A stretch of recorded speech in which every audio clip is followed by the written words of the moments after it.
نحمده ونصلي على رسوله الكريم أما بعد فأعوذ بالله من الشيطان الرجيم بسم الله الرحمن الرحيم قال رسول الله صلى الله عليه وسلم من كان يؤمن بالله واليوم الآخر فلیکرم ضیفہ۔ سامعین اور میرے ہم مکتب ساتھیوں، السلام علیکم ورحمۃ اللہ وبرکاتہ۔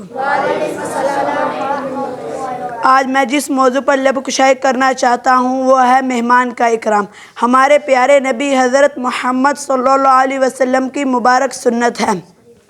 جو حدیث شریف میں نے خطبے میں پڑھی اس کے ترجمے کے ساتھ میں بات کا آغاز کرتا ہوں۔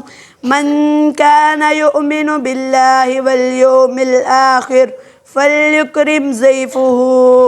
حضرت محمد صلی اللہ علیہ وسلم نے فرمایا، جو شخص اللہ تعالیٰ پر اور آخرت کے دن پر یقین رکھتا ہو وہ اپنے مہمان کا اکرام کرے۔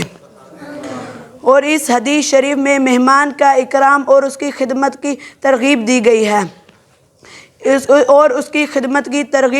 ہے مہمان نوازی انبیاء علیہ السلام کا شیوا ہے۔ اور اسلام میں مہمان نوازی کو خلق حسنہ میں شمار کیا گیا ہے۔ اور جو شخص مہمان نوازی نہیں کرتا اس کے متعلق حضرت محمد صلی اللہ علیہ وسلم نے فرمایا اس میں کوئی خیر نہیں، یعنی اس میں کوئی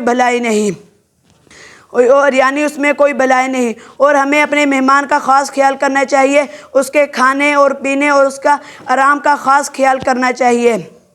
اور جب مہمان رخصت ہونے لگے تو اس کو دروازے تک رخصت کر کے اللہ تعالی ہمیں توفیق نصیب فرمائے۔ وآخر دعوانا ان الحمدللہ رب العالمین۔